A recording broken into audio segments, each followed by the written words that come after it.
High court, Hydraa ఇప్పుడు తెలంగాణలో ఇవి హాట్ టాపిక్స్.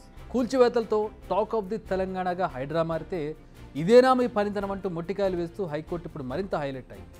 ఎందుకు హైకోర్టు ఏమడిగింది, హైడ్రా ఏం సమాధానం ఇచ్చింది, విచారణ సందర్భంగా అక్కడ జరిగినటువంటి వ్యాఖ్యలు ఏంటి? ప్రస్తుతం అన్స్టాపబుల్ అన్నట్టుగా హైడ్రా దూసుకుపోతుంది. బట్ ఈ స్పీడ్ తగ్గించాలంటూ చాలామంది కోర్టును ఆశ్రయించారు. దీంతో హైకోర్టు కూడా రంగంలోకి దిగింది. హైడ్రా కమిషనర్ రంగనాథ్పై ప్రశ్నల వర్షం కురిపించింది. ఆదివారం రోజు ఎందుకు కూల్చివేతలు చేపడుతున్నారు, హైడ్రాకున్న చట్టబద్ధత ఏంటి, చట్టాలను ఉల్లంఘించి కూల్చివేతలు చేస్తున్నారా, చార్మినార్ను కూల్చాలని అక్కడ ఎంఆర్ఓ చెబితే కూల్చేస్తారా, అక్రమ కట్టడాలు కడుతుంటే ఆపాలి లేదా సీజ్ చేయాలి కానీ నిబంధనలు ఉల్లంఘించి కూల్చడం ఏంటి, కోర్టు ఆదేశాలను కూడా పట్టించుకోరా, చట్టాలకు లోబడి పనిచేస్తారా, కొందరు నేతలు చెప్పినట్టు పనిచేస్తారా, పొలిటికల్ బాస్ల కోసం పనిచేస్తే ఇబ్బందుల్లో పడతారు, 48 గంటల్లో ఖాళీ చేయాలని నోటీసులు ఇచ్చి 40 గంటల్లో ఎలా కూలుస్తారు? హైడ్రా ఏర్పాటు అభినందనీయం, బట్ హైడ్రా వ్యవహరించే తీరు అసలు బాగాలేదు. అంతేకాదు ఇష్టానుసారంగా కూల్చుకుంటూ పోతే ఏకంగా జీవో 99 పైన స్టే విధిస్తాం. ఇలా సాగిపోయింది హైకోర్టు విచారణ తీరు. వెంటనే కౌంటర్ దాఖలు చేయాలని ఆర్డర్ వేసింది. ఇన్ని ప్రశ్నలు వేసిన హైకోర్టు హైడ్రా ఏర్పాటును కానీ హైడ్రా లక్ష్యాన్ని కానీ ఎక్కడా తప్పు పట్టలేదు. చాలా మంచి లక్ష్యంతో హైడ్రా ఏర్పడింది, దాన్ని చట్టానికి లోబడి వ్యవహరిస్తూ చేరుకోవాలని శుతిమెత్తని వార్నింగ్ ఇచ్చినట్లుగా కనపడుతోంది. గత కొన్ని రోజులుగా హైడ్రా దూసుకుపోయింది, కొంచెం అగ్రెసివ్గా వెళ్తోంది. చెరువులకు సమీపంలో అంటే FTL బఫర్ జోన్లలో అక్రమ కట్టడాలను కూల్చేస్తూ వెళ్తోంది. ఈ విషయంలో ఎక్కడ తగ్గలేదు, ఎవరు చెప్పినా వినలేదు. అయితే రీసెంట్గా కూల్చిన అన్ని కట్టడాలు హైడ్రా పరిధిలో జరగలేదు, మున్సిపల్ GHMC పరిధిలో కూడా జరిగాయి. బట్ హైడ్రా పేరు బాగా నానుతుండడంతో అన్నీ హైడ్రా అకౌంట్లోనే పడిపోయాయి.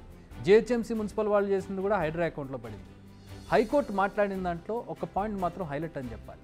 అధికారులు పర్మిషన్ ఇస్తేనే నిర్మాణాలు ప్రారంభమయ్యాయి, అన్ని అనుమతులు తీసుకున్నాకే రోడ్లు వేశారు, కనెక్షన్లు ఇచ్చారు. ఇప్పుడు హైడ్రా వచ్చి నోటీసులు ఇస్తోంది, కూలుస్తోంది. ఇక్కడ ప్రభుత్వ శాఖల మధ్య సమన్వయం లేదు, కానీ వీటన్నిటికీ బలవుతున్నది మాత్రం సామాన్యులే కదా. ఈ విషయంలో హైడ్రా నిజంగానే ఆలోచించాలి. మనం కూడా మొదటి నుంచి ఇదే విషయాన్ని చెబుతున్నాం. అక్రమ కట్టడం కూల్చడం కాదు, అసలు ఆ కట్టడం నిర్మాణానికి అనుమతించింది ఎవరు? ఒకవేళ అనుమతి తీసుకోకుండా నిర్మిస్తుంటే వేడుక చూసింది ఎవరు? ఇవన్నీ చేసిన వారిని కూడా వదిలిపెట్టకూడదు. అప్పుడే ఫ్యూచర్లో ఇలాంటి ప్రాంతాల్లో నిర్మాణాలు చేపట్టడానికి పర్మిషన్స్ ఇవ్వాలంటే భయపడతారు. అసలు పర్మిషన్ ఇవ్వకపోతే కట్టడం ఎక్కడి నుంచి వస్తుంది? అలా కట్టడానికి ఎవరు ధైర్యం చేస్తారు? అందుకే ముందుగా పర్మిషన్ ఇచ్చిన వాళ్ళ మీద యాక్షన్ తీసుకోవాలి. లేదంటే లక్షలు పోసి అనుమతులు తీసుకొని కోట్లు వెచ్చించి కట్టుకున్న తర్వాత ఒకానొక రోజు వచ్చి కూల్చేస్తే ఎవరికైనా బాధగానే ఉంటుంది. ప్రతి ఒక్కరిది సంపాదించిన రూపాయి.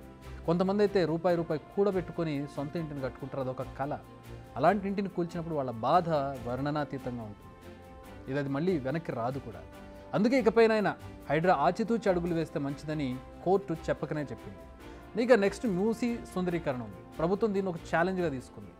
మూసీ పరివాహక ప్రాంతాల్లో ఉన్న వారిని తరలించి ఆ ప్రాంతాన్ని అభివృద్ధి చేయాలని చూస్తోంది. అయితే మూసీపై కూడా ఏకంగా 20 లంచ్ మోషన్ పిటిషన్లు దాఖలయ్యాయి, ఇంకా పని మొదలే కాలేదు. దీనిపై కూడా హైడ్రాను ప్రశ్నించింది. అయితే మూసీ ప్రక్షాళనకు హైడ్రాకు సంబంధం లేదని రంగనాథ్ తేల్చి చెప్పారు. కానీ ఒక్క విషయం మాత్రం నిజం, ఒక్క రోజులో హైదరాబాద్ను మార్చలేము, దానికి చాలా టైం పడుతుంది. ఇది ప్రజల జీవితాలతో ముడిపడి ఉన్న విషయం కాబట్టి హైడ్రా కూడా ఆచితూచి ఆలోచించి అడుగులు వేస్తే మంచిగా ఉంటుంది. బిగ్ టీవీ అవుట్లుక్ కథనాలు నచ్చితే వెంటనే బిగ్ టీవీ ఛానల్ ను సబ్స్క్రైబ్ చేయండి.